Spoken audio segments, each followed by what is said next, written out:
La démocratie est une très bonne chose à condition qu'elle soit repensée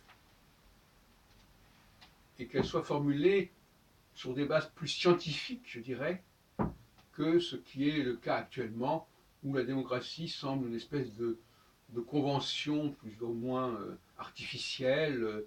On fait des votes de temps en temps, tous les 4 ans, 5 ans, 7 ans, voilà, bon. Et puis, il y a des élections, oui, mais qu'est-ce qu'on fait? On élit qui? Et quel rapport entre les électeurs et les élus? Tout ça est très confus. Donc ça mérite d'être repensé en, en cette fin de 2018. J'adhère totalement au schéma démocratique dans cette double orientation à la fois d'organisation de l'espace social avec des députés qui sont élus par le peuple, etc. Enfin, il y a tout un processus d'élection, comment doit se faire l'élection idéalement, et un processus aussi de la durée des mandats, du rythme des activités politiques, des alternances, etc., etc. Et là, l'astrologie, telle que je la conçois, a une place majeure à jouer, un rôle majeur à jouer.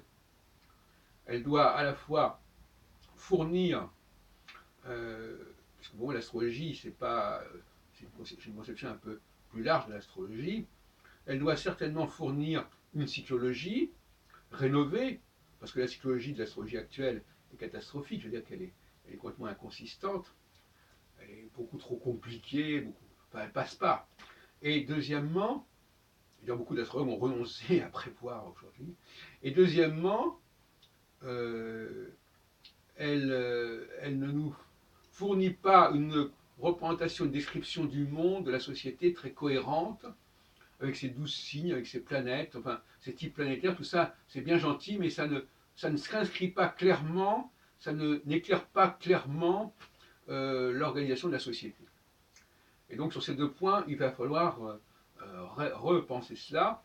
Et l'astrologie, une fois qu'elle est repensée, qu'elle est réformée, peut effectivement proposer une nouvelle définition de la démocratie qui pourrait s'imposer au niveau mondial.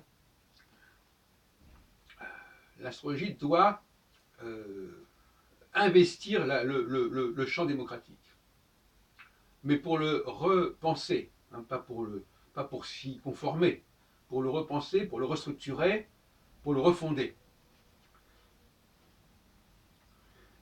Et effectivement, à ce moment-là, l'Europe reprendrait un certain leadership dans la mesure où elle aurait véritablement, c'est de l'Europe que viendrait cette nouvelle idée de la démocratie, plus scientifique, liée au cosmos, et liée aussi à l'histoire, je dirais, biblique quelque part, puisque la hiérarchie sociale pose le problème du peuple hébreu, justement, quelle est la place du peuple hébreu et des juifs dans la société occidentale notamment. Euh, et là se pose aussi la question de la monarchie, c'est-à-dire il y a des élections, on dit effectivement le peuple élu, il y a des élections, mais ceux qui élisent ne choisissent pas, est-ce qu'ils choisissent en leur sein? Et s'ils choisissent en leur sein, est-ce qu'ils choisissent des gens qui leur sont semblables, ou au contraire des gens qui sont différents et qu'ils perçoivent comme différents? Voilà une problématique intéressante.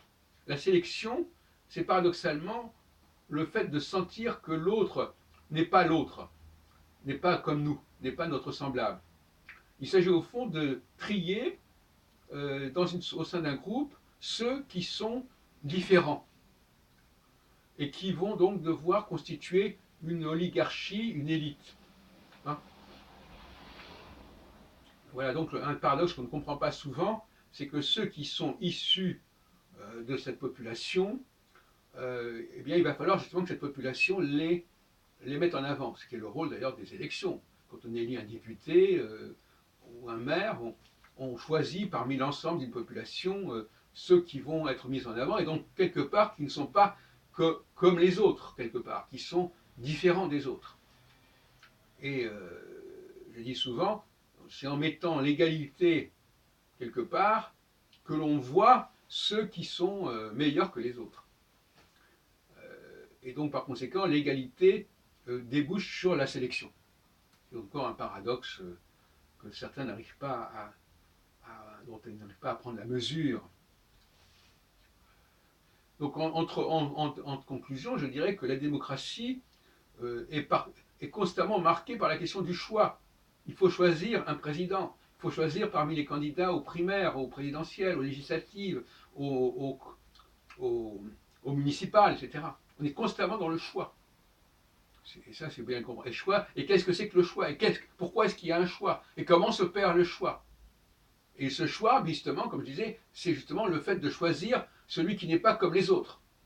Parmi les autres, il n'est pas comme les autres. Et parce qu'il est comme les autres, il a aussi quelque chose qui le distingue des autres. Et c'est ça qui permet de le faire apparaître. C'est un paradoxe aussi.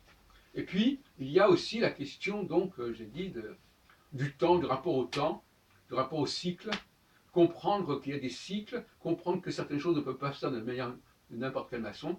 Et on retrouve la dialectique entre la gauche et la droite, entre la gauche, la droite, le centre, etc. Tout ça est complètement structurel, c'est pas quelque chose qu'on peut évacuer. Il peut y avoir des périodes, effectivement, où on est plus gouverné au centre, des périodes où on est plus gouverné aux extrêmes, mais c'est quelque chose qui est cyclique, et on ne va pas croire, ah maintenant c'est terminé, la phase, l'ancien régime, maintenant c'est fini. Non, il s'agit toujours de périodes. Et justement, la cyclicité permet de dire, voilà, cette période-là, elle existe, mais elle va durer combien de temps?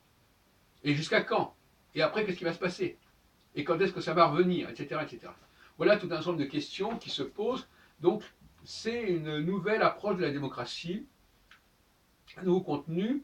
La démocratie, c'est pas simplement le pouvoir du peuple, etc. C'est beaucoup plus compliqué que ça.